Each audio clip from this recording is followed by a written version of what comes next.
Direct आणि indirect relation किंवा direct आणि इनडायरेक्ट प्रपोर्शन म्हणजे काय? सपोज तुम्ही एका दुकानामध्ये गेले, तुम्हाला पेन विकत घ्यायचा आहे.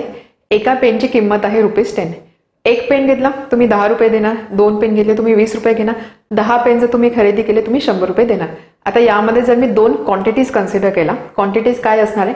नंबर ऑफ पेन की जे मी खरेदी करत आहे आणि त्यासाठी द्यावी लागणारी किंमत किंवा त्याची असणारी cost. So number of pen आणि कॉस्ट यात जर मी 2 क्वांटिटीज कन्सिडर केल्या, जेवढे जास्त मी पेन खरेदी करणार तेवढी जास्त पैसे मला द्यावे लागणार किंवा जेवढे कमी पेन मी खरेदी करणार तेवढे कमी पैसे मला द्यावे लागणार आहे.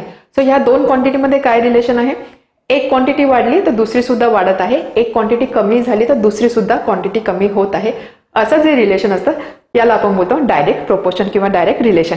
एक क्वांटिटी वाढली दुसरी वाढते, एक कमी झाली दुसरी सुद्धा कमी होत आहे, याला आपण बोलतो डायरेक्ट रिलेशन. इनव्हर्स रिलेशन म्हणजे काय?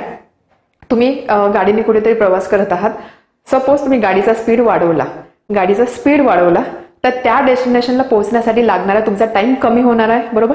जेवढं जास्त स्पीडने तुम्ही जाल, प्रोव्हाइडेड तुम्ही सगळे ट्रॅफिक रूल वगैरे फॉलो करत आहात, तेवढा कमी टाइम तुम्हाला लागणार आहे. सो या ठिकाणी अगेन जर मी 2 क्वांटिटीज कन्सिडर केला, एक क्वांटिटी आहे स्पीड आणि दुसरी क्वांटिटी आहे टाइम. जेवढा जास्त स्पीड तेवढा कमी टाइम, किंवा मी असं बोलेन जेवढा कमी स्पीड तेवढा जास्त टाइम. या 2 क्वांटिटीमध्ये आपल्याला काय रिलेशन दिसत आहे? एक वाढली तर दुसरी कमी होत आहे, असं जे रिलेशन असतं याला आपण बोलतो इनव्हर्स रिलेशन किंवा इनव्हर्स प्रोपोर्शन. एक क्वांटिटी वाढली दुसरी कमी होणार आहे, एक कमी झाली दुसरी वाढणार आहे, याला आपण बोलतो इनडायरेक्ट रिलेशन. सो मॅथमॅटिक्समध्ये आपण हे 2 रिलेशन कसे लिहितो? सपोज 2 क्वांटिटी आहे एक्स आणि वाय डिपेंड करते एक्सवर.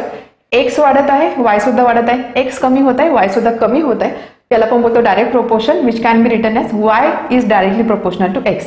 सेकंड, एक क्वांटिटी वाढली दुसरी कमी झाली, एक कमी झाली दुसरी वाढली, याला आपण बोलतो इनव्हर्स रिलेशन. आपण ते लिहितो Y is inversely proportional to X. ठीक आहे. आता यामध्ये हा प्रोपोर्शनलिटी साइन जर मी काढून टाकला तर Y is equal to K X, या ठिकाणी Y is equal to K upon X. यामध्ये नेहमी लक्षात ठेवायचं डायरेक्ट रिलेशनमध्ये किंवा डायरेक्ट प्रोपोर्शनमध्ये हा रेशो नेहमी कॉन्स्टंट असतो. का? कारण y upon x is equal to k. K म्हणजे कॉन्स्टंट. सो डायरेक्ट रिलेशनमध्ये रेशो कॉन्स्टंट असतो, इनडायरेक्ट रिलेशनमध्ये प्रॉडक्ट कॉन्स्टंट असतो. क्लिअर आहे?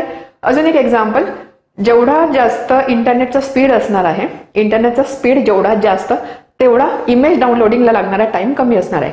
स्पीड आणि टाइम, स्पीड जेवढा जास्त टाइम तेवढा कमी. कोणतं रिलेशन झालं? दिस इज इनव्हर्स रिलेशन. जेवढा जास्त तुम्ही फोन वापराल, जेवढा जास्त तुमचा स्क्रीन टाइम तेवढी तुमची बॅटरी कन्झम्पशन जास्त असणार आहे. जेवढा जास्त स्क्रीन टाइम तेवढं जास्त बॅटरी कन्झम्पशन. सो हे एक्झाम्पल आहे डायरेक्ट रिलेशनचं.